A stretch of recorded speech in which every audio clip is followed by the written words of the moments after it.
Hi YouTube and welcome back to my Let's Play World of Warcraft on Wednesdays. So this week we're doing the Utgarde Pinnacle, and it's the second instance here in the Utgarde Keep. And this is actually, I think it's a level 80 instance, so you typically would not play it immediately after Utgarde Keep. I think I mentioned that last week. But yeah, so this is going to be a harder one, but I'm still level, level 90, and it really wasn't that difficult. In fact, I expect to be able to solo a lot of the Cataclysm 5-mans as well. So, moving right along.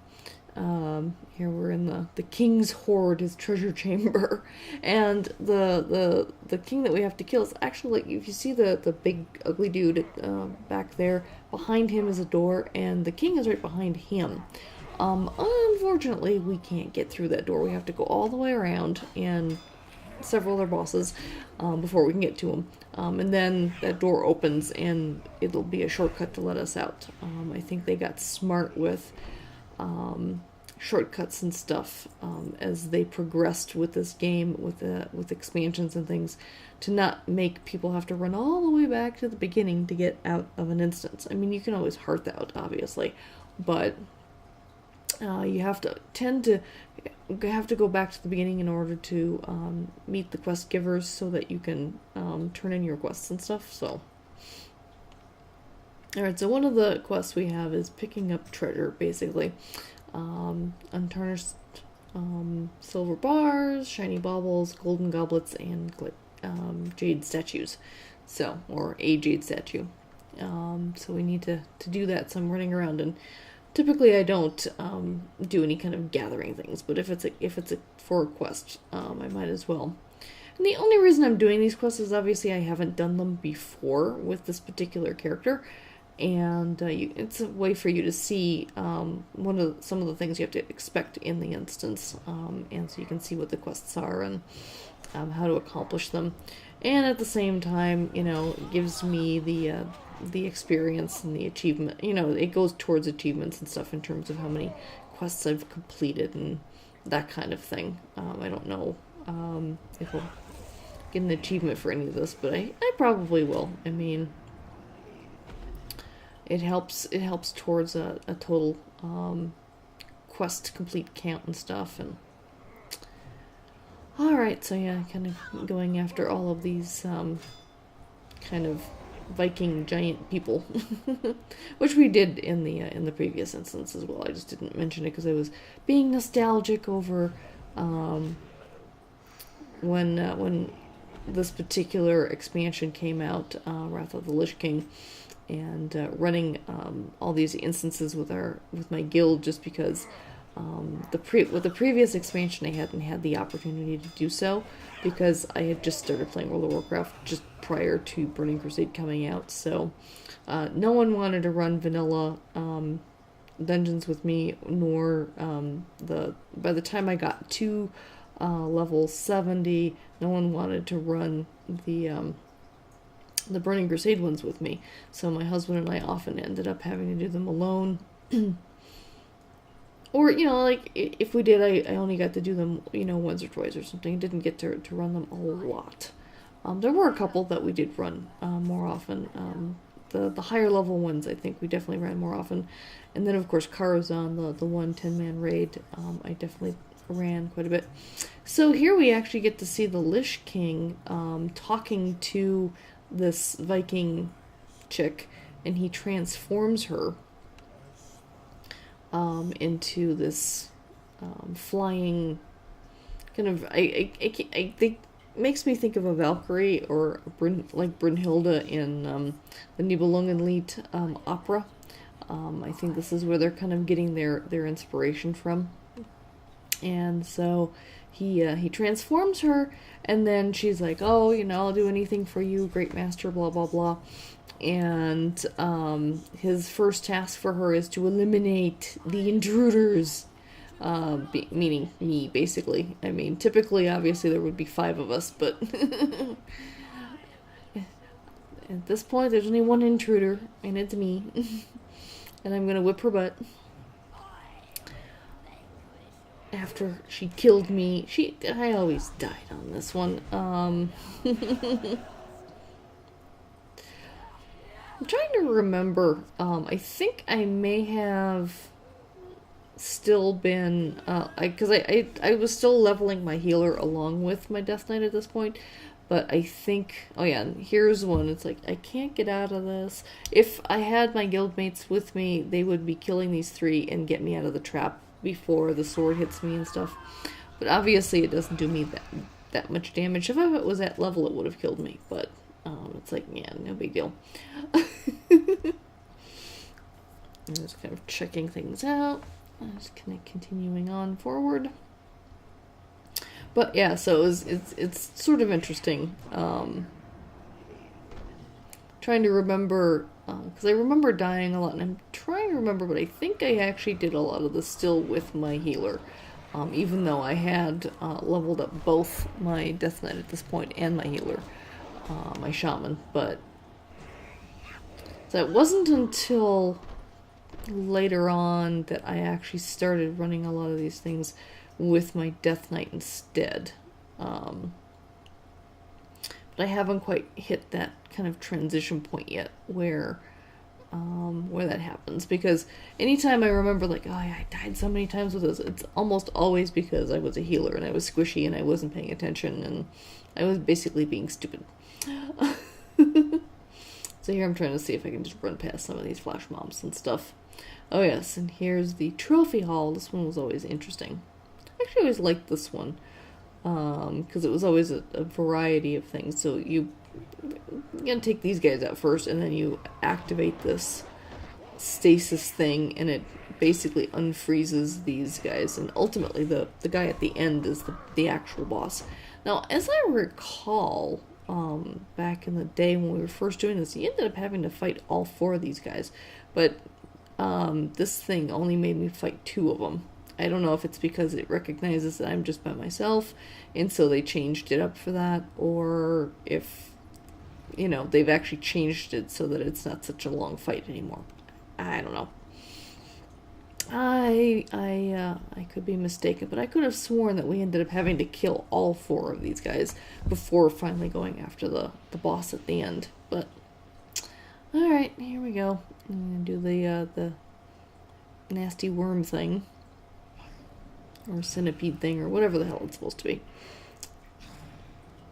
And this one's like no big deal. Alright, moving on. Now it's doing the Worgen. I mean, anyone else who remembers these dungeons, you know, have you played them? Do you remember if you had to kill all 4 of these guys or not? I don't know. Maybe I wasn't paying close enough attention, but that's what I remember, is having to kill all of them, and then finally ending up killing this guy. And he's of course a little tougher because he's a boss. He's an actual boss. The other ones are kind of like mini bosses, I guess. Alright, so take him on. Now the next sequence I remember being extremely hard, and I remember we wiped quite a few times. Like, we would have to do this 2, 3, 4 times before we actually got it. So you have this guy here and his dragon, and you can't attack him. He's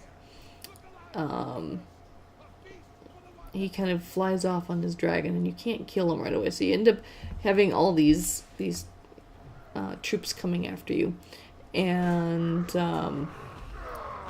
you have to try and wipe them out before the guy on the dragon comes and blasts you with his freeze breath from his dragon and things, which you'll see in a moment.